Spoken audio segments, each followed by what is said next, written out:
थोड़ा पीछे ले रहे हैं बस चल स्टार्ट आता बरोबर ऍडजस्टमेंट आना पड़ता है श्री कृष्ण परमात्मने नमः। सजेति सिंदूरवदनो देवो यत्पादपङ्कज स्मरणं वासरमणिरिवतमसां राशीन्नाशेति विघ्नानां शुक्लां ब्रह्म विचारसार परमामाद्यां जगद्व्यापिनीं वीणा पुस्तकधारिणीं अभयदां जाड्यान्धकारापहां हस्ते स्फाटिकमालिकां विदधतीं पद्मासने संस्थितां वन्दे तां परमेश्वरीं भगवतीं बुद्धिप्रदां शारदां ज्ञानानन्दमयं देवं निर्मलं स्फटिकाकृतिम् आधारं सर्वविद्यानां हयग्रीवमुपास्महे। या वर्णपदवाक्यार्थगद्यपद्यस्वरूपिणी वाचि नर्तयतु क्षिप्रं मेधां देवी सरस्वती। वन्दे गुरूणां चरणारविन्दे सन्दर्शितस्वात्मसुखावबोधे जनस्यैषाङ्गलिकायमाने संसारहलहलमोहशान्त्यै अवधूतचिन्तन श्रीगुरुदेव दत्त गोपाल कृष्ण भगवान की जय। श्री सद्गुरुनाथ महाराज की जय। नमामि सद्गुरुं शान्तं सच्चिदानंद विग्रहं पूर्ण ब्रह्म परानन्दमीशमानन्दिवल्लभं ज्ञानेशो भगवान् विष्णुर्भगवान् निवृत्तिर्भगवान् हरः सोपानो भगवान् ब्रह्मा मुक्ताख्या ब्रह्मजित्कलाम्। संत शिरोमणी ज्ञानेश्वर महाराज यांचा कीर्तिध्वज ऐकला आणि चांगदेवाच्या मनामध्ये आली की आपण भेटायला पाहिजे, आपण जायला पाहिजे,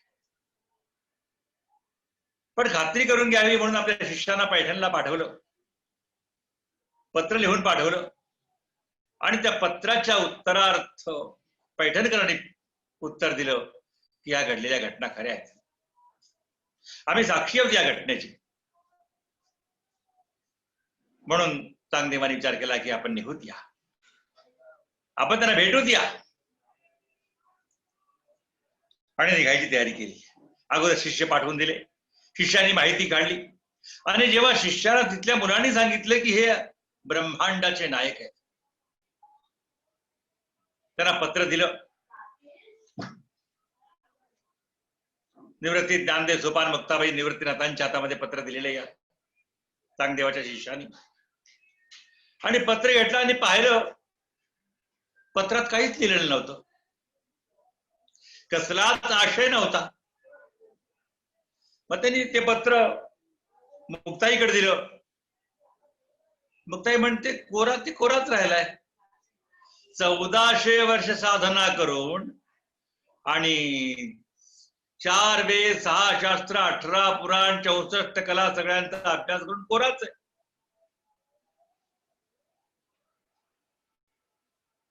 निवृत्तीनाथ म्हणाले कोरा आहे ना, चांगला आहे. कोरा राहणं चांगलं आहे फार, कोरे राहत नाहीत माणसं. आणि कोरे राहत नाहीत, काहीतरी संस्कार अंतःकरणात धरलेले असतात, तर बाहेरून काही घेण्याची जागाच नसते तिथं.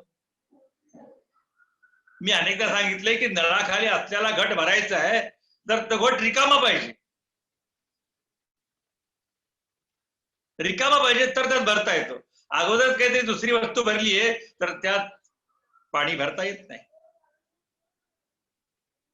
एक दृष्टांत सांगतात की एक संगीतकार होते आणि ते संगीत शिकवायचे,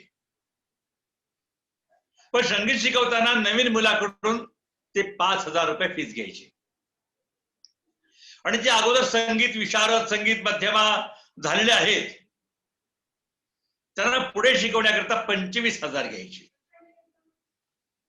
जे अगदी सुरुवात करतायत सारे ग इथून ज्यांना शिकवायचे त्यांना फक्त 5,000 आणि जे बरंचसं संगीत शिकलेले आहेत त्यांना पुढे शिकवायला 25,000 घेत आहेत. लोकांना आश्चर्य वाटायचं हे कसं काय.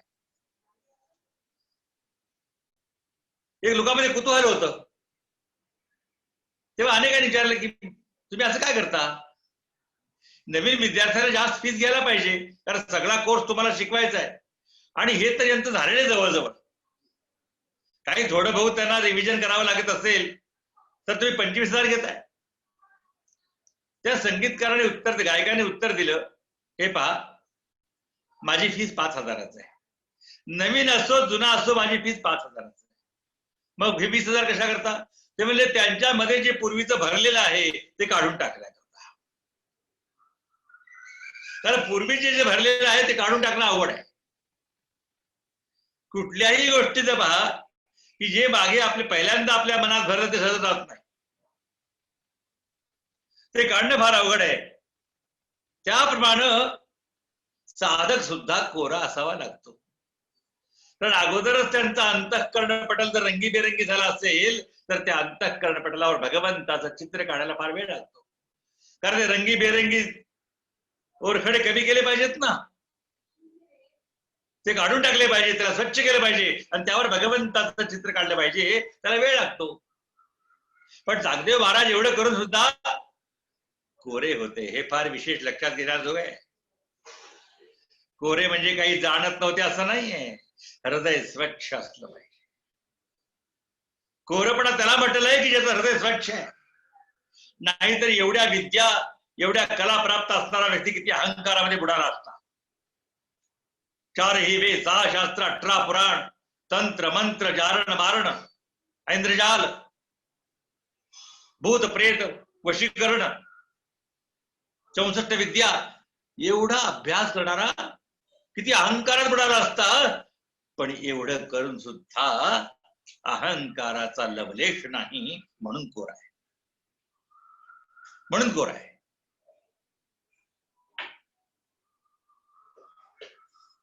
ते पत्र मुक्ताईने सांगितलं कोर आहे. निवृत्तीनारायण कोरा ते फार चांगलं आहे. कोऱ्याच्या ठिकाणीच काहीतरी करता येतो. कारण प्रत्येक जण कोरे असतात असं नाही. त्यांचं हृदय नाना प्रकारच्या कामना, इच्छा, अहंकार, परमार्थात जाताना पहिल्यांदा अहंकार सोडावा सांगितलेले माऊली. माऊली म्हणतात जेव्हा अध्यात्माची वाटचाल करता तेव्हा 4 गोष्टी सोडायच्या आहेत. तया अहम वाचा चित्त अंग देवो निया शरण रिग महोदधिका गांग रिगाले जैसे. तया अहम, पहिल्यांदा अहंकार द्यायचा आहे, पहिल्यांदा अहम. कारण अहम जात नाही. मी एवढा अभ्यास केलाय, मी एवढं वाचन केलंय, अहंकार जात नाही. पण पहिल्यांदा अहंकार सोडला पाहिजे. मग वाणी, वाणी शुद्ध असली पाहिजे. कुठल्याही गोष्टीत वाणी शुद्ध असावी, उच्चार चांगले असावेत, वाणी पवित्र असावी. वाणी पवित्र केव्हा होते? एक तर भगवंताच्या नावाने होते,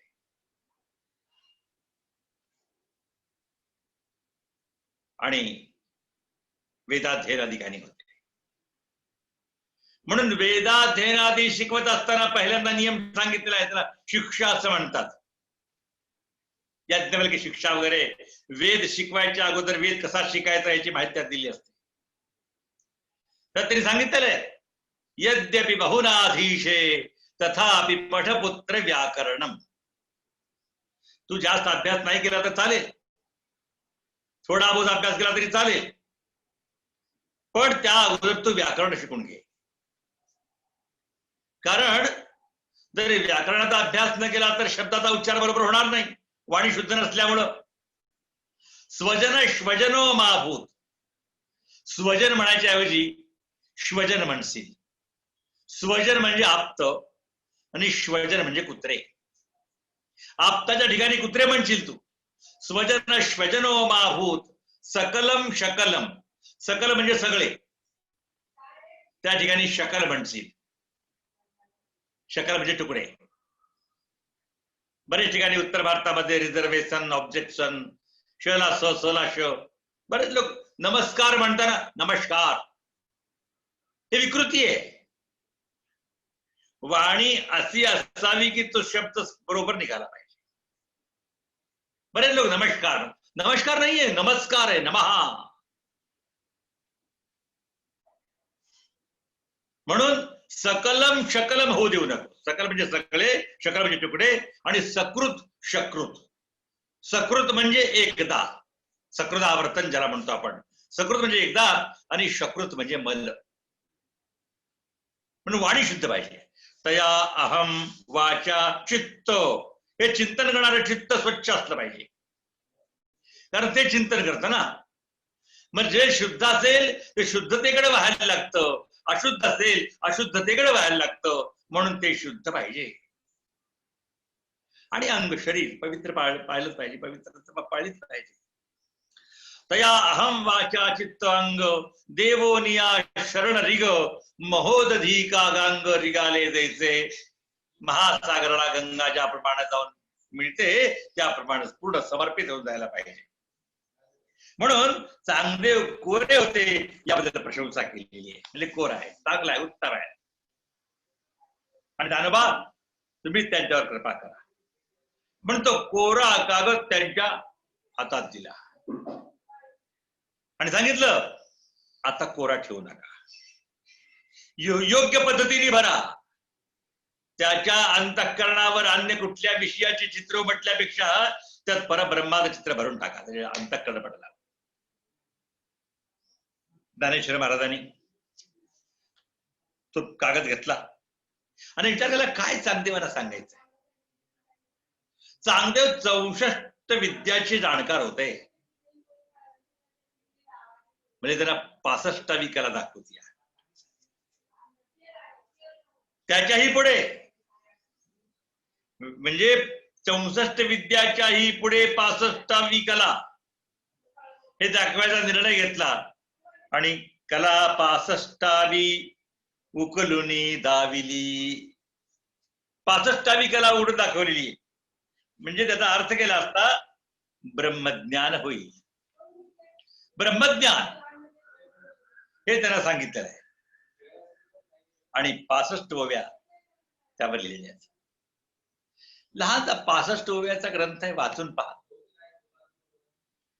माणसाला ब्रह्मसूत्राचा अभ्यास होत नसेल, ज्ञानेश्वरी 9000 ओव्याचा ग्रंथ आहे, किंचित तरी 65 ओव्याचा तरी अभ्यास करा. पण इतकं सोपं नाहीये, समजून घेणे इतकं सोपं नाही. त्यात पूर्ण वेदांत भरलेला आहे. स्वस्ति स्त्री वटेषु जो लपोनी जगता भासू, दावी मगग्रासू प्रकटला करी. इथे मंगलाचरणामध्ये स्वस्तिश्री वटेषु ग्रंथाच्या प्रारंभी मंगलाचरण असलं पाहिजे. मी नेहमी सांगतो, आपण सगळ्यांनी ऐकलेलं आहे, मंगलाचरण 2 प्रकारचं. एक मंगल आचरण, मंगलाचरण. आचार विचार व्यवहार आणि उच्चार हे चारही शुद्ध पाहिजेत. हे सूत्रीय चतुसूत्री आहे. आचार विचार उच्चार आणि व्यवहार हे चारही शुद्ध असले पाहिजेत. म्हणून मंगल आचरण. आचरण नसताना जर किती जरी शब्द ब्रह्मज्ञान सांगितलं तर काही लाभाचं नाही. यह क्रियावांच पंडिता असं म्हणतात, जो कृतीमध्ये करतो आणि मग सांगतो तो पंडित आहे. आधी केले मग सांगितले. म्हणून मंगल आचरण असलं पाहिजे. आणि दुसरं मंगल हे भगवंताचं नाव आहे. मंगलम भगवान विष्णू मंगलम गरुडध्वजा मंगलम पुंडरीकाक्षो मंगलायतनो हरि. मंगलम भगवान विष्णू मंगलम गरुडध्वजा, ते भगवंताचं नाव मंगल आहे. सकल मंगल निधी श्री विठ्ठलाचे नाम आधी. संत म्हणतात मंगलाचा निधी म्हणजे सागर कोणता आहे? श्री विठ्ठलाचे नाम आधी. समर्थ रामदास स्वामी म्हणतात मंगलाचे जे मंगल राम कौसल्येचा बाळ. मंगलाचं मंगल काय? राम परमात्मा आहे. म्हणून त्याचं स्मरण, मंगलाचं आचरण एक मंगलाचरण आणि मंगलाचं स्मरण हे दुसरं मंगलाचरण. आता मंगलाचरणामध्ये बहुतेक नमस्कार रूप मंगलाचरण असतात. श्री गणेशाय नमः, श्री सरस्वत्यै नमः, श्री गुरुभ्यो नमः. हे नमस्कार रूप मंगलाचरण. जिथे प्रारंभी नमस्कार केला जातो ते नमस्कार रूप आहे. म्हणून आपण बहुतेक ग्रंथामध्ये नमस्कारच असतो. दुसरं आहे आशीर्वाद रूप मंगलाचरण, जिथे आशीर्वाद दिला जातो, नमस्कार नसतो. आणि त्यातलं हे उदाहरण आहे, स्वस्ति श्री वटेषु जो लपोन जगदाभासु दावी मगग्रासु प्रकटला करी. स्वस्ति श्री वटेषु, हे वटेशा, हे चांगदेवा, तुझं कल्याण असो, तुझं स्वस्ती असो म्हणजे कल्याण असो. हे आशीर्वाद रूप मंगलाचरण आहे. आणि त्या ठिकाणी वेदांताला सुरुवात आहे. इतकं सोपं नाही आहे बाकीच्या ग्रंथाप्रमाणे की मग आपले कुलदेवतेला नमस्कार, मग आपल्या गोत्राच्या ऋषीला नमस्कार. ज्ञानेश्वराने वाढवलं नाही, कारण 65 ओव्यामध्ये संपूर्ण वेदांताचा सार सांगायचा आहे. म्हणून तिथं फक्त पहिल्या याच्यात आशीर्वाद दिलेला आहे, स्वस्ति श्री वटेषु पहिल्या चरणामध्ये, आणि दुसऱ्या चरणामध्ये लगेच सिद्धांताला हात घातलेला आहे. जो लपोनी जगदाभासु, खरं आता ज्याने जगत निर्माण केलं, पण हे जगत सत्य नाहीये, हे आभास आहे. ब्रह्म सत्य जगन मिथ्या जीवो ब्रह्मैव नापरा, हे स्मृत आहे की जगत मिथ्या आहे, हे आभास आहे.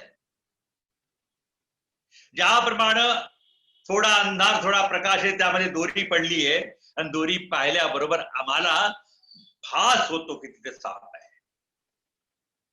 साप नसतो पण भास होतो. पण ते मूळ तिचा आधार काय? अधिष्ठान दोरी आहे. दोरी आहे म्हणून साप दिसला. दोरीत राहिली नसती तर साप दिसला असता का? नाही.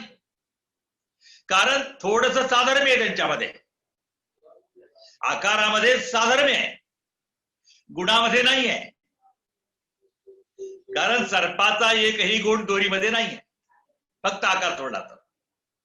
दोरी चावत नाही, दोरी विषारी नाही, पण आकारातच साधर्म्य असल्यामुळे साप, दोरीला पाहिले की साप वाटला. शिंपेमध्ये चांदी दिसते. आपण जेव्हा वाळवंटात जातो तेव्हा शिंप पडलेले असतात आणि त्यामध्ये चांदी दिसते. ती चांदी आभास आहे, सत्य नाही आहे. किंवा मृगजळ, रस्त्याने जात असताना पाणी दिसायला लागतं, ते पाणी नाही आहे, त्या सूर्यकिरणाचा भूमीवर होणारा परिणाम, आणि त्यामुळे मृगजळ दिसायला लागतं, तो आभास आहे. तसं विश्व सुद्धा आभास आहे, विश्व सत्य नाही आहे. अनेक विद्वानांनी यावर चर्चा केली आहे, मोठमोठे ग्रंथ लिहिले गेले.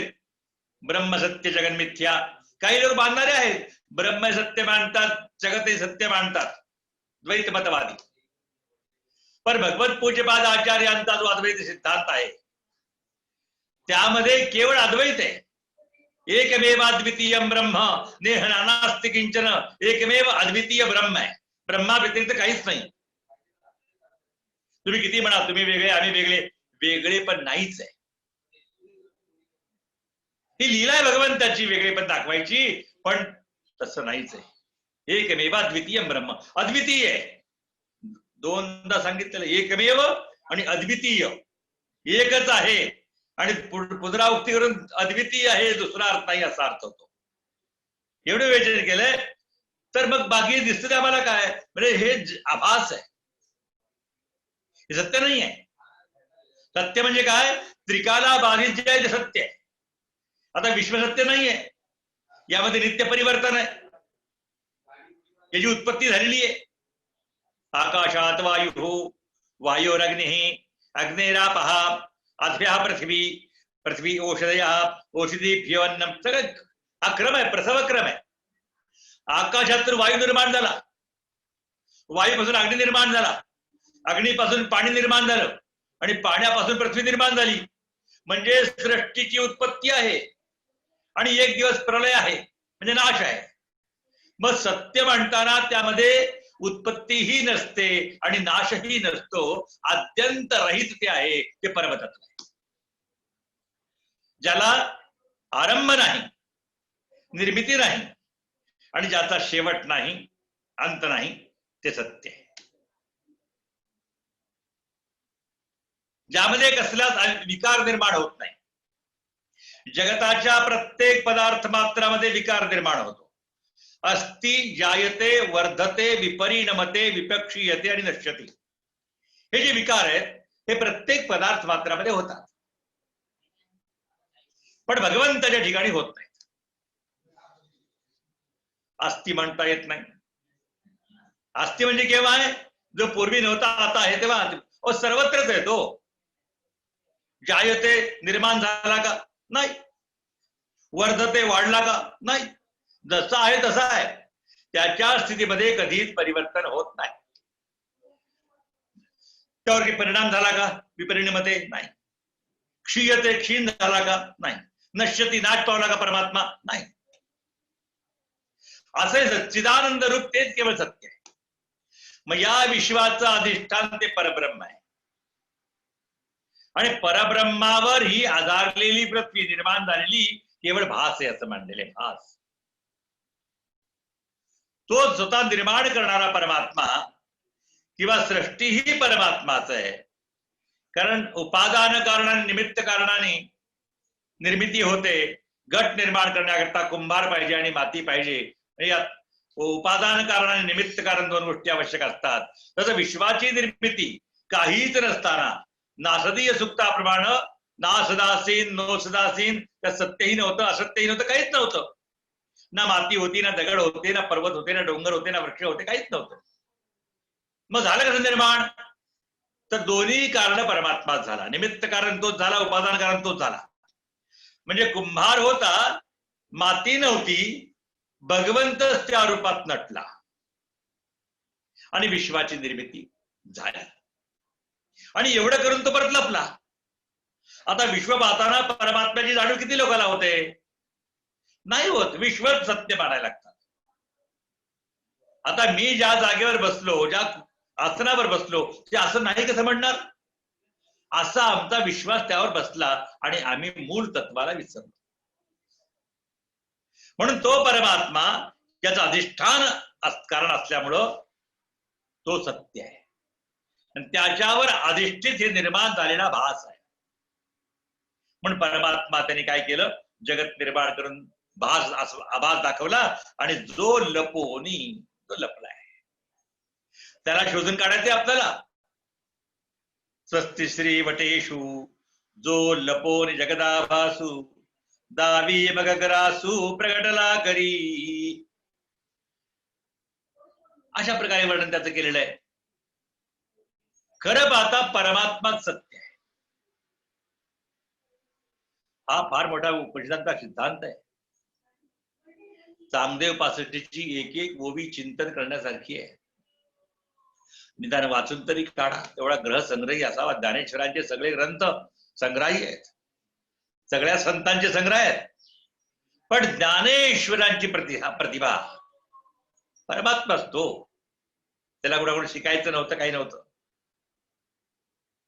यज्ञ न करता, अध्ययन न करता, काही एक साधन न करता आत्मप्राप्ती केवळ चांगदेव पासष्टी वाचल्यामुळे होईल. पण ती जाणकाराकडून अभ्यास केला पाहिजे. आणि ते पत्र दिलं शिष्याकडं, सांगितलं जा. फार सुंदर आहे. वेळेअभावी आपल्याला चिंतन करता येणार नाही. तो स्वतंत्र विषय आहे, स्वतंत्र विषय चांगदेव पासष्टी. हे जितके अवघड आहे समजायला, म्हणजे ज्ञानेश्वरीपेक्षा अमृतानुभव अवघड आणि अमृतानुपेक्षा चांगदेव पासष्टी अवघड असं म्हटलं जातं. अवघड म्हणजे पूर्ण अभ्यास केल्याशिवाय समजणार नाही. आणि ते पत्र घेऊन शिष्य ज्ञानेश्वर, निवृत्तीनाथ, सोपानदेव, मुक्ताबाई यांना नमस्कार करून निघाले आणि तापीच्या तीरावर आले. चांगदेवाला नमस्कार केला आणि घडलेले वर्तमान सगळं सांगितलं. म्हणाले, महाराज त्या मुलांचा महिमा फार मोठा आहे. आम्ही आमच्या डोळ्यांनी पाहिला आणि त्यांनी तुम्हाला पत्र लिहून दिलेलं आहे. ती भावंड म्हणजे देवाची अवतार आहेत गुरु महाराज. चांगदेवानी पत्र वाचून पाहिलं. मनात म्हटलं की गोड आहे, हे आपल्याला काही नाही समजलं बुवा.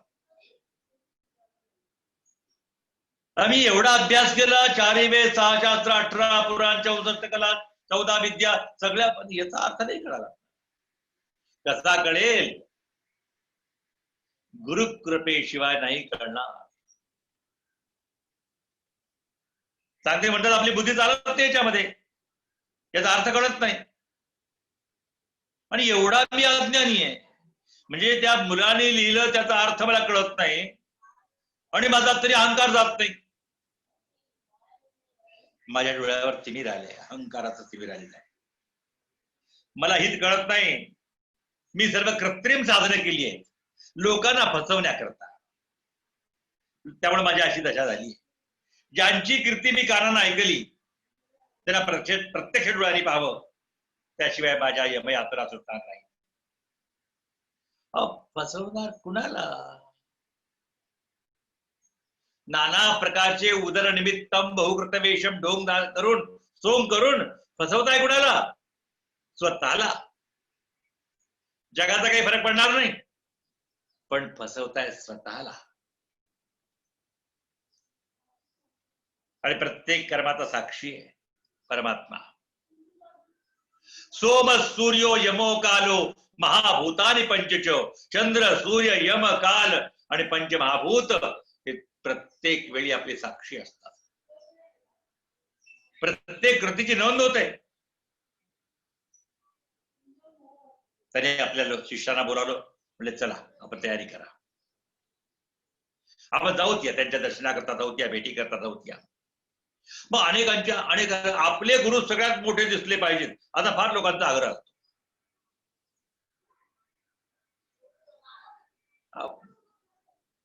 एक लक्षात घ्या, कुठे बसलं म्हणजे मोठेपण होतं, किंवा कोणाला मोठी खुर्ची दिली म्हणून फार मोठे असं होतं, असं काही नसतं. त्यात गुणा पूजा स्थानम गुणीषु न च लिंग न च वयः.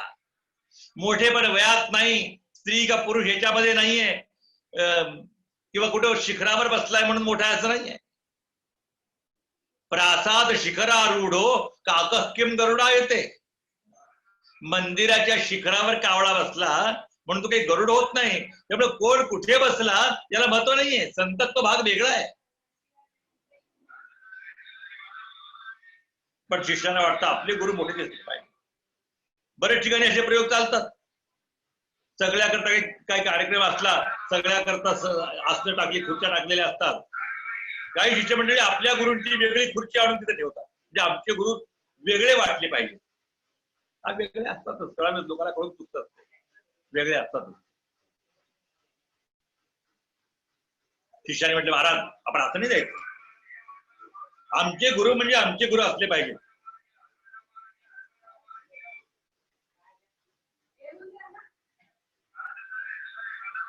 राजशाही धाडाने जायचं.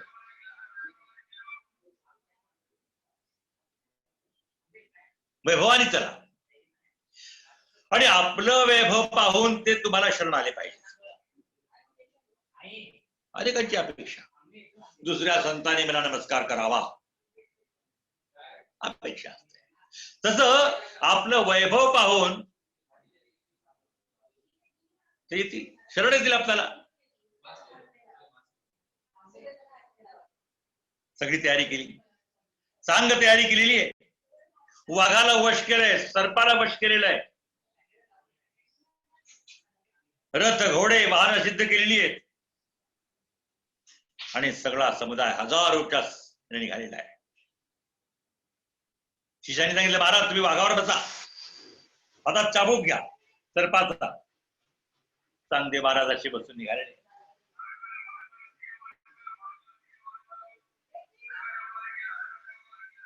बरेच लोक त्यांच्या बरोबर निघाले. वैदिक मंडळी, ब्राह्मण, श्रीमंत, हे सगळे बरोबर निघाले. कापडाचे व्यापारी त्यांनी कापडे घेतले, धनवाल्याने धन घेतलं, शिजा सामग्री किराणेवाल्याने भरपूर घेतलेली, आणि प्रवास सुरू झाला.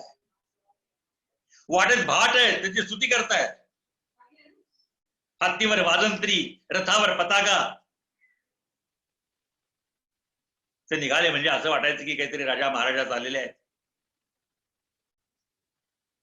1400 शिष्य बरोबर. प्रत्येकाने भस्म, भगववस्त्र, मृग, व्याघ्राजीन, कानात कुंडल, डोक्यावर जटा, काहीचे केस मोकळे, काही नग्न. पाहतो आपण, ही खरी काही साधन नाही आहेत मुक्तीची.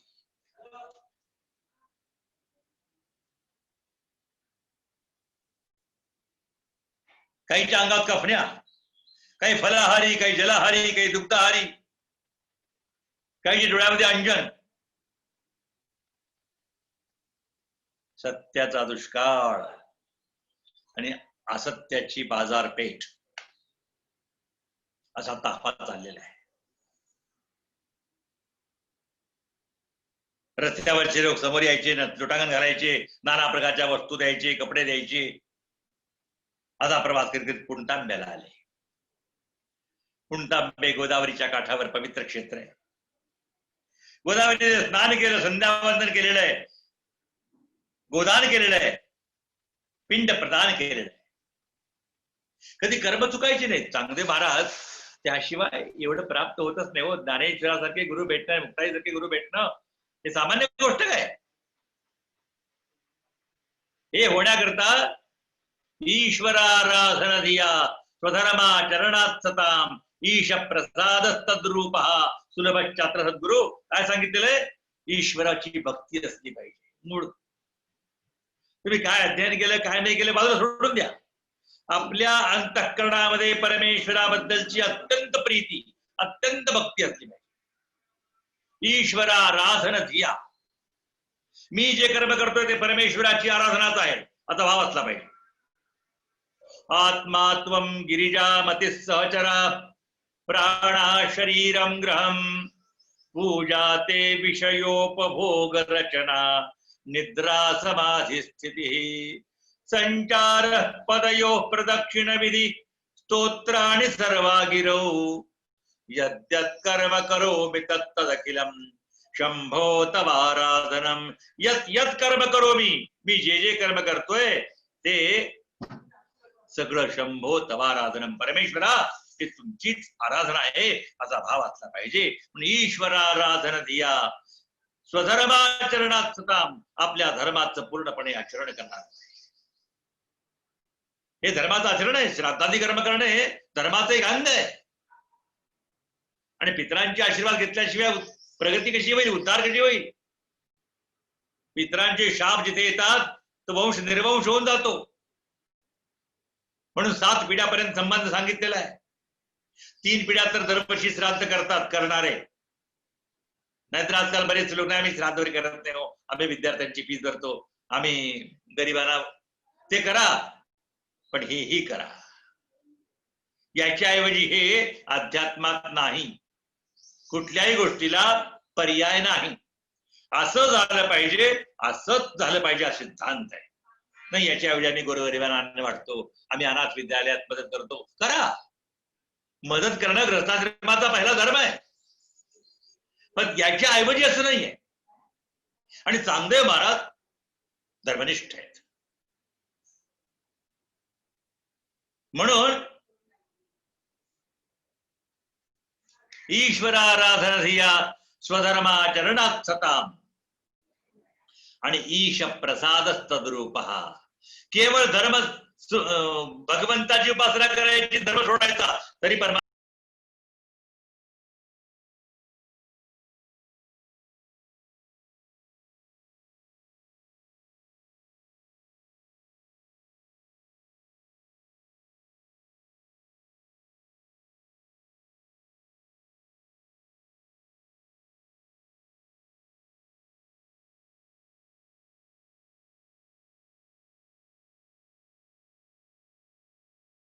रोटी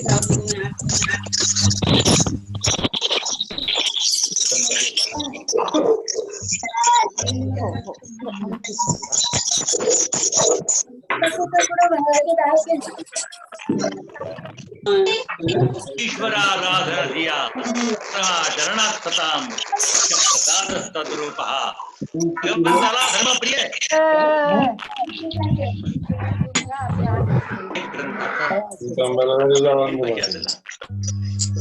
दुसरे आणि शेवटचा शब्द करते तेवढे तत्वज्ञानामध्ये गीता सर्व परिषदांचा सार आहे.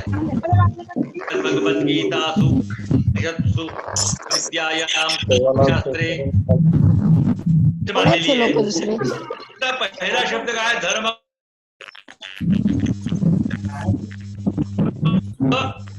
योगेश्वर कृष्णो यत्र पार्थो धनुधरा तत्र श्री विजयो भूतिर्ध्रुवा नेतिर्मतिर मम धर्म मम. माझा धर्म आहे. समरी माझा धर्म आहे. म्हणून स्वधर्माचरणात सता स्वधर्माचं आचरण करणारे ईश प्रसाद तद्रूपा. तेव्हा भगवंताचा प्रसाद त्यांना प्राप्त होतो. आणि काय होतं? प्रसाद म्हणजे कृपा. प्रसाद म्हणजे मुरमुरे फुटाणे नाही.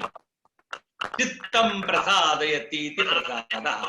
आपल्या अंतःकरणाला जो आनंद देतो तो प्रसाद आहे. प्रसन्नता, मनाला प्रसन्नता वाटते तो प्रसाद आहे. किंवा प्रसादचा अर्थ अनुग्रह, कृपा असाही अर्थ दिलेला आहे. सुलभ शास्त्र सद्गुरु, तेव्हा सद्गुरु सुलभ होत असतात. सद्गुरु मिळणं ही भाग्याची गोष्ट आहे. आणि तिथेच पिंड प्रदानादी वगैरे कर्म केलेलं आहे. आणि पुढे आळ्या फाट्यावर आले. ज्ञानेश्वरांनी जिथे रेड्याला समाधी दिली त्या रेड्याला नमस्कार केला. आता इतिहास कळालेला आहे. महात्म्य कळाले की माणसं नतमस्तक होतात. महात्म्य कळायला पाहिजे. आणि भक्तीचं पहिलं सूत्र महिमा जाणणे, महिमा मानणे. महात्म ज्ञानपूर्वक असतो सूत्र आहे. नारदाने भक्तिसूत्रामध्ये सांगितलेलं आहे भगवंताची भक्ती करावी, पण करताना कशी करावी? महात्म जण न जाणता भक्ती केली तर आमची चित्तवृत्ती, आमची बुद्धी निष्ठड होत नाही. म्हणून त्याचा महिमा जाणला पाहिजे. परमात्मा कसा आहे? परमात्म्याचं महत्व जाणल्यानंतर लगेच आमची श्रद्धा, बापरे आम्ही शरण गेलंच पाहिजे, त्याशिवाय अत्यंत नाही. म्हणून महात्म ज्ञानपूर्वक असतो. महात्मा जाणलं पाहिजे. चांगदेवाणी यांचं महात्म्य जाणलं. शिष्याकडून काही समजलं, पैठणच्या ब्राह्मणाकडच्या पत्राकडून काही समजलं, आणि वाटेत जाता येता लोक जे सांगतायत त्यामुळे ते रेड्याला समाधी दिली. म्हणून चांगदेवाने रेड्याला नमस्कार केलेला आहे. आणि पुढे जाऊन केंदूरला गेले.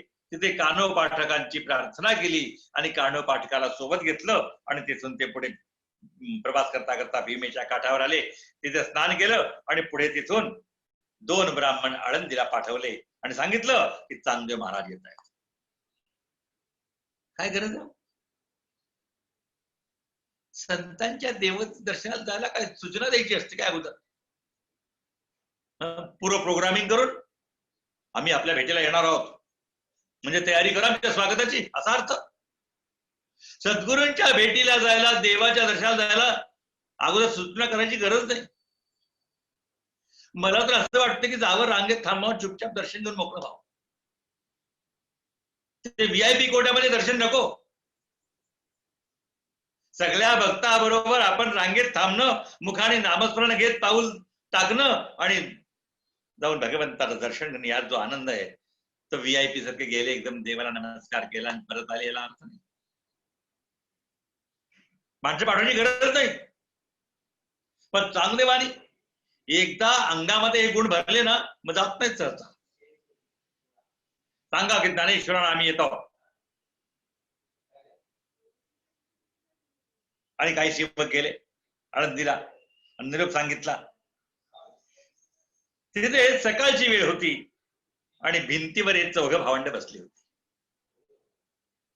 थंडीचे दिवस, सकाळचं कोवळं ऊन अंगावर येत बसली होती. माघ महिना, शुक्ल पक्ष. आणि ते ब्राह्मण आले आणि वर्तमान सांगितले की चांगदेव महाराज तुमच्या भेटीला येत आहेत. त्याने आनंद वाटला. आपल्या भेटीला कोणी आले की आनंद वाटला पाहिजे, हे संतांचं लक्षण आहे. मी भाग्यवशात मला असे अनेक महात्मे भेटले आहेत की ज्यांचा महिमा खूप मोठा आहे. पंढरपूरला प्रत्यक्ष वेद नारायण असणारे भगवान शास्त्री धारूरकर, त्यांना पंडित प्राणकरी,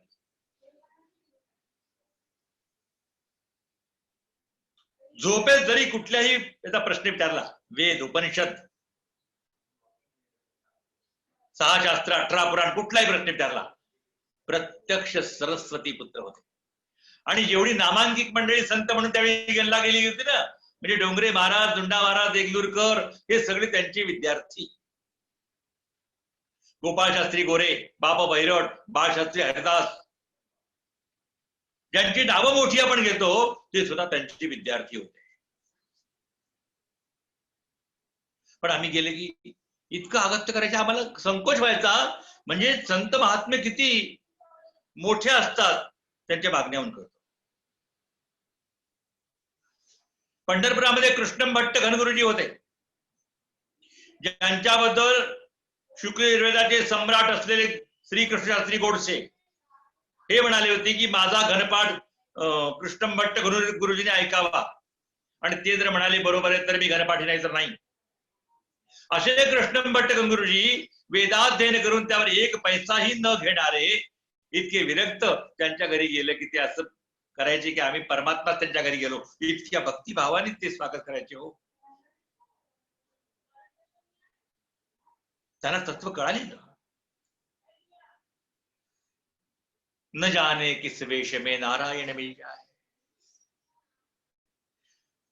आम्ही लहान लहान मुलं होतो, पण त्याची ती भावना पाहिली की गदगदून जाईल. हे तत्व कळालेलं आहे. संतांना आनंद होतो कोणी आला की. या भावंडांना आनंद झालेला आहे, उत्साह वाटला. आणि समोर जाण्याकरता निवृत्तीनाथ म्हणाले आपण समोर जाऊ द्या. ज्ञानेश्वरांना थोडा विस्मय वाटला, कारण आत्मा सर्वगत आहे. सूर्य सर्वांना सन्मुख असतो, जिथे जायचं तिथे सर्वत्र परमात्मा तत्व भरलेलं आहे. जाण्यानं कुठं करणार? अहो, जाणं नाही येणं नाही. चांगदेवाचं ही आत्मतत्व आपले तत्व एकत्रच आहे, एकच आहे. मग कुठे जाणं कुठे येणं? निवृत्तीनाथ असले, बरोबर आहे ज्ञानोबा, तुमचं म्हणणं बरोबर आहे. सिद्धांत सांगितला खरा, पण व्यवहार दृष्टीनं हे सगळं केलं पाहिजे. जरी अद्वैत असलं तर प्रत्येक ठिकाणी अद्वैत चालत नाही. भावाद्वैतम सदा कुर्यात क्रियाद्वैतम कदाचन. भावामध्ये अद्वैत असावं, क्रियेमध्ये अद्वैत नसावं. नाही, आता अद्वैत आहे म्हणून सासरवाडीला जावाई गेला, स्वागत झालं जावयाचं. जावई घोड्यावर बसून गेला होता आणि घोडा धरणारा एक मनुष्य बरोबर गेला होता. आता सगळ्यामध्ये ब्रह्म आहे म्हणून काय जावयाच्या बाजूला दुसऱ्या पाठावर घोड्याला बसवणार? काय करणार? काय त्या जावयाला घोड्याच्या बाजूला बांधणार? अद्वैत आहे ना. शास्त्रकार म्हणतात भावाद्वैत असावं, क्रियेमध्ये अद्वैत असता कामा नये, क्रियेमध्ये द्वैत असलंच पाहिजे. जावयाला पाटावर बसून चांगलं वाढणं जेवायला आणि घोड्याला चारा घालणं म्हणजे हे अद्वैत आहे. त्याला गोठ्यात बांधणं, याला पाटावर बसून जीव घालणं. क्रियेमध्ये अद्वैत असता कामा नये, क्रियेमध्ये द्वैत असलंच पाहिजे. ते सगळे शिष्य म्हणतील गुरुजी तुमचा माझा आत्मा एकच आहे, मग तुम्ही मी एकच. असं नाही चालणार. तसं ज्ञानेश्वर महाराजांनी करता आलं नसतं का त्यांना? तर प्रत्येक ठिकाणी निवृत्तीनाथांचा महिमा त्यांनी खूप गायलेला आहे. ते कधीच म्हणाले की मी माझ्यामुळे सांगतोय. आपल्या गुरुदेवांची महती किती आहे हा सांगायला त्यांनी प्रयत्न केलेला आहे. निवृत्तीनाथ म्हणतात तुमचा सिद्धांत बरोबर आहे, पण व्यवहार दृष्टीने सगुणाने सगुणाला भेटायचं. व्यवहार दृष्टीमध्ये सगळं आत्मा एकत्र आहे, कोणी कोणाला भेटायला जायची यायची गरज नाही, कारण सर्वत्र व्याप्त आहे. चालत नाही. निर्गुणामध्ये व्यवहाराचा अत्यंत अभाव आहे. निर्गुणामध्ये व्यवहार घडतच नाही. त्या परमतत्वाच्या ठिकाणी कसलाच व्यवहार घडत नाही. दक्ष प्रजापतीने जेव्हा भगवान शंकराला अव्यवहारी म्हटलं होतं, त्यांना साधा व्यवहार कळत नाही. तेव्हा श्रीधर स्वामींनी सुंदर भाष्य केले त्याच्यावर. ते म्हणतात बरोबर आहे, त्या शिवाला व्यवहार कुठं आला? शिवतत्वाच्या ठिकाणी कसलाच व्यवहार घडत नाही. ते शिवतत्व म्हणजे जिथे व्यवहार घडतच नाही. व्यवहार घडतो तो मायेच्या अलीकडं, मायेने सगळे व्याप्त केले आणि ती व्यवहार घडवते. ते शिवतत्व याच्या पलीकडे आहे, तिथे कसलाच व्यवहार घडत नाही. म्हणून निर्गुणात व्यवहारात अत्यंत अभाव आहे, पण सगुणामध्ये मात्र सगुणांनी सगुणाला भेटायला जाणं, सगुणाचं स्वागत करणं हे अत्यंत आवश्यक आहे. त्यानबा रुद्र चांगदेव हा इंद्राचा बंधू मरुद्गण आहे. 49 मरुद्गण जे जन्मले होते त्यांच्यापैकी हा एक आहे. कश्यपापासून आदितीच्या ठिकाणी पूर्वजन्मात जन्मला होता. म्हणजे हिरण्यकश्यपूच्या वधापूर्वी अशी कथा झाली होती जन्मापूर्वी, हिरण्यकश्यपूच्या जन्मापूर्वी, की एकदा दिती ही थोडी खिन्न होती. तेव्हा कश्यपाने विचारले, काय कशाला खिन्न होते, काय तुझ्या मनामध्ये, मला सांग, मी इच्छा पूर्ण करीन. आणि तिने सांगितले की मला इंद्राला मारणारा पुत्र व्हावा. अरे बापरे, म्हणजे उगीच स्त्री विचारले, कारण इंद्र धर्ममार्गाने चालणारा, देव सगळे धर्ममार्गाने चालणारे, आणि हे असुर, आणि याला मी वर दिला की इंद्राला मारणारा व्हावा. म्हणून त्यांनी काही नियम सांगितले. म्हणजे ठीक आहे, आता वरदान तर दिलंय, पण असे नियम सांगितले की त्याच्याकडून चुकतील. आणि नियम सांगितले, बरेचसे नियम भागवतात सांगितलेले आहेत. जेवण झाल्यानंतर चूळ भरल्याशिवाय झोपू नये वगैरे वगैरे. आणि एके दिवशी तिने जेवण घेतलं आणि तोंड न धुता, चूळ न भरता, म्हणून काही खाल्लं तरीही माणसाने चूळ भरावी लागते. खात खात माणसाने चालू नये. लोकांना बरं तोंडात सुपारी टाकायची, चालायचं, जाता शेंगदाणे टाकायचे, हे मूर्खपणाचं लक्षण सांगितलेलं आहे. एक आठवलं म्हणून सांगतो. मध्येच भोजराजाची पत्नी आणि कालिदास एकदा बोलत बसले होते, आणि तेवढ्यात भोजराजा आले. भोजराजा आले, आता पत्नी बसली आणि प्रधान आपलाच आहे, पण नुसता प्रधानच नव्हता, तो मित्र पण होता, आणि इतर पत्नी आहे, तर आपल्याला संकोच काय जायला, म्हणून तिथे गेले, जवळ गेले. कालिदासाने पाहिलं, म्हणले या मूर्ख, या मूर्ख. आता विद्वान होते ते, आता लगेच बोलता येत नाही, मला मूर्ख म्हणता काय? नाही, मला मूर्ख का म्हणाला कालिदास, याचा विचार त्यांच्या मनामध्ये सुरू झाला. आणि दुसऱ्या दिवशी त्याला उत्तर सापडलं नाही. मग दुसऱ्या दिवशी कोणी आलं या मूर्ख म्हणायचे, म्हणजे उत्तर कुणाकडून मिळतं का? आणि सगळ्या शेवटी कालिदास आले, आणि कालिदासाने त्यांनी तेच म्हटलं, या मूर्ख. तेव्हा कालिदासाने उत्तर दिलंय, खादन्न गच्छामि हसन्न जल्पे गतम न शौचामि कृतन्न मन्ये द्वाभ्यां तृतीयो न भवामि राजन किम कारणम भोज भवामि मूर्खा. ते म्हणतात, खादन्न गच्छामि, मी खात खात कधी चाललो नाही. हसन्न जल्पे, मी बोलताना कधी हसत हसत बोललो नाही. काही माणसं बोलतात ते इतका हसतात, ते काय बोलले हेच कळत नाही, पण बोलावं तरी किंवा हसावं. खादन्न गच्छापि हसन्न जल्पे गतम न शौचामि, जी गोष्ट घडून गेलीये त्याबद्दल मी चिंता करत बसलो नाही. कृतन्न मन्ये, मी हे केलं, मी ते केलं, असं कधीच बोललो नाही.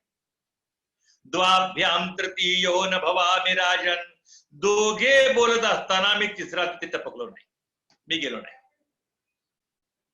किम कारणम भोज भवामि मूर्खा, म्हणून हे राजा भोज, मी कुठल्या कारणाने मूर्ख होतो?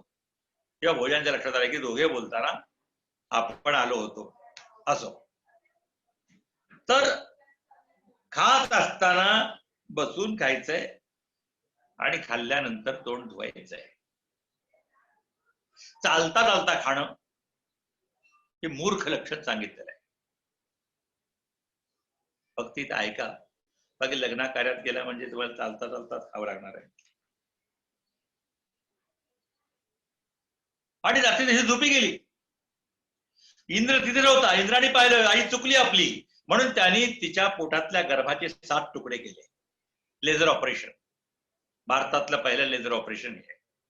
7 तुकडे केले, पण 7ही जिवंत होते, म्हणजे आजच्या पेक्षा ऍडव्हान्स होते, जिवंत राहायचे. मग परत त्या 7 बाळाचे पुन्हा 7 तुकडे केले, 49 तुकडे झाले, सगळे जिवंत होते. ते म्हणतात, इंद्रा, अरे आमची आई चुकली ना, म्हणजे आम्ही तुझे मित्र आहोत, मग का मारतो तो आम्हाला? ते झाले मरुदगड. आजही यज्ञ यागामध्ये आपण त्यांच्या नावाने आहुती देत असतो, त्यांची पूजा करत असतो. मरुद्भ्यो नमः म्हणून त्यांचं पूजा विधान वगैरे केलं जातं. तर त्यातला हा मरुदगड आहे, म्हणून त्यांचं स्वागत करायला आपल्याला जायला हवंय. कश्यपापासून अदितीच्या ठिकाणी पूर्वजन्मात जन्मला होता. तोच येथे पारमार्थिक वैभव बघण्याकरता मुदोपंताच्या घरी अवतरला आहे. दितीने वर मागितला की माझ्या मरुदगड इंद्राधिकारा पूज्य व सर्व विद्यायुक्त रिद्धिसिद्धीने पुत्र व्हावा, अनेक प्रकारच्या शक्तीने युक्त असावा, असा जो आईने मागितलेल्यावर तो या जन्मात पूर्ण झाला. हा स्वर्गवासी असून मृत्यू लोकात आला आहे, पण येथे लोकात वर देतो. हा सर्व विद्या संपन्न आहे, 14 विद्या 64 कला, 7 कोटी श्लोक पाठ आहेत याला. काय पाठांतर असेल? 18 पुराणाचे 4 कोटी श्लोक होतात. 18 पुराणाचे 4 कोटी, पण 7 कोटी म्हणजे कुठले आले?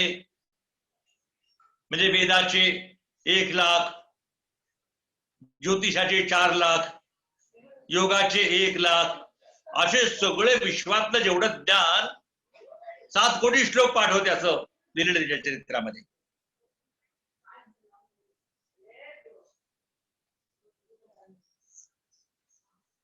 शहाणा आहे, विष्णू भक्त आहे, 1400 वर्षापासून उपासना करतोय, अनेक प्रकारच्या सिद्धी त्याच्याकडे आहेत. आता मोठा अधिकारी आहे आणि तो आपल्या भेटीला उत्कंठेने आलेला आहे, म्हणून आणि वाघावर बसून वगैरे येतोय. आपण समोर गेलं पाहिजे, आपण त्यांच्या प्रती त्यांचा इत्मानाने त्यांचं स्वागत केलं पाहिजे. मग आपणही आपण आपल्या अपूर्व वाहनावर बसून त्या स्वागताला जायला पाहिजे. इतक्यात मुक्ताबाई म्हणाली, दादा या भिंतीला रचना करा ना, या भिंतीला रचना करा, ती चालेल. म्हणून ज्या भिंतीवर बसले होते त्या भिंतीला रचना केली ज्ञानेश्वर माऊलींनी. म्हणले चल तू चल. चांगदेवाचा अधिकार जिवंत प्राण्यावर होता, पण निर्जीव वस्तूवर अधिकार प्राप्त करणारे ज्ञानेश्वर महाराज. आपण भाग्यवान आहोत महाराष्ट्रीयन लोक की त्यांच्या परंपरेमध्ये, त्यांच्या उपासनेच्या पद्धतीमध्ये आपण सहभागी आहोत. भाग्यवशात मला जी गुरु परंपरा लाभली ज्ञानेश्वर महाराजांचीच आहे. भगवान शंकराने उपदेश केला पार्वतीला, मच्छिंद्रनाथाने ऐकला. मच्छिंद्र, गोरक्ष, गैरी, निवृत्ती, ज्ञानेश्वर, देवनाथ, चुडामणी महाराज, गुंडा महाराज आणि ही परंपरा अशी मंत्र दीक्षेची माझ्याकडे आलेली आहे. ज्ञानेश्वरापासूनच देवनाथ महाराज तो कथावा पुढे सांगेन, कारण ज्ञानेश्वरानंतर 250-300 वर्षानंतर देवनाथ महाराजांना अनुग्रह दिलेला आहे. भिंत चालायला लागली, सगळे लोक पाहतायत आणि भिंत चालते. इकडे चांगदेव वाघावर बसून मोठ्या गजरात येत आहेत, हातात सर्पतात चाबूक आहे आणि त्यांच्यावर चौऱ्या चाबर ढाळतायत. कोणी सेवक धावत पुढे येत आहेत आणि सांगू लागले की महाराज आले, महाराज सिद्ध, महासिद्ध स्वामी आले, महाराज आले. भिंतीवर पुढे ज्ञानेश्वर, मुक्ताबाई आणि सोपान आणि निवृत्तीनाथ येत आहेत. हे पाहिलं, निर्जीव भिंत गजगतीने चालते, ती भिंत विरघळून जावी म्हणून चांगदेवाने काही प्रयोग केला. शेवटी जो अभ्यास केला तो कधी ना कधीतरी कामा येतच असतो बरं का. आणि योगमाया अशी निर्माण केली की ती भिंत विरघळून जावी. आपण ज्याच्या नामस्मरणाने मायेची भिंत निघून जाते, माया नदी तरून जातो, त्या ज्ञानेश्वरांच्या नावाचा एवढा महिमा आहे. ज्ञानदेव म्हणता माया गेली समूळ विलया. अहो ज्ञानदेव म्हणतात सगळी माया ही विलयाला निघून जाते, त्यांच्यावर कसल्या सिद्धीचा प्रयोग होणार आहे. आणि चांगदेवानी ज्ञानेश्वरावर आपल्या सिद्धी चालून पाहिल्या तर काही उपयोग झाला नाही. ती भिंत जवळ आली आणि मग गर्वरहित झाले चारही भावंड सूर्याच्या तेजाप्रमाणे चमकत होती. त्यांना पाहून चांगदेवाने साष्टांग नमस्कार घातला आणि एक प्रहरभर चांगदेव महाराज तसे जमिनीवर पडले, उठले नाहीत. जोपर्यंत गुरु महाराजांनी उठा म्हटला नाही तोपर्यंत उठले नाही. आणि चांगदेवाने नमस्कार केला की त्यांच्या बरोबरचे लाखो लोक त्यांनी पण नमस्कार केला. कारण चांगदेव उठल्याशिवाय ते लोक कसे उठतील. ज्ञानोबा किती अंत पाहता, त्याला उठवा, तुम्ही उठा म्हणल्याशी ते उठणार नाहीत. आणि ज्ञानोबा महाराज चांगदेवाला दोन्ही हाताने जर उठवतात. चांगदेवाने पुन्हा नमस्कार केला. नमस्कारावर नमस्कार, नमस्कारावर नमस्कार, किती नमस्कार करावेत हो. चांगदेव महाराजांनी महिमा ओळखला आणि नमस्कार करायला लागले. चांगदेवाची स्थिती पाहून निवृत्तीनाथ, मुक्ताबाई, सोपानदेव हे पण खाली उतरलेले आहेत, त्यांच्या भेटीला आलेले आहेत. त्यानंतरचा प्रसंग आपण उद्या पाहणार आहोत. श्रोते हो, संतांचं चरित्र सांगतानाही मला आनंद होतोय. परम पावन चरित्र आपल्या भारतामध्ये, आपल्या महाराष्ट्रामध्ये घडलेले आहे. त्या चरित्राचं चिंतन या निमित्ताने आपण करतो आहोत. आपण श्रवण करतात आणि आपल्यामुळं हे सगळं घडतंय. सुखी राहा, आनंदात राहा, भगवंतावर विश्वास ठेवा आणि प्रार्थना करा. सर्वोपि सुखिनः सन्तु, सर्वे सन्तु निरामयाः, सर्वे भद्राणि पश्यन्तु, मा कश्चित् दुःखमाप्नुयात्. सर्वे जनाः सुखिनो भवन्तु, सर्वे जनाः सुखिनो भवन्तु, सर्वे जनाः सुखिनो भवन्तु. गोपाल कृष्ण भगवान की जय. अवधूत चिंतन श्री गुरुदेव दत्त, श्री सद्गुरुनाथ महाराज की जय. 1 minute.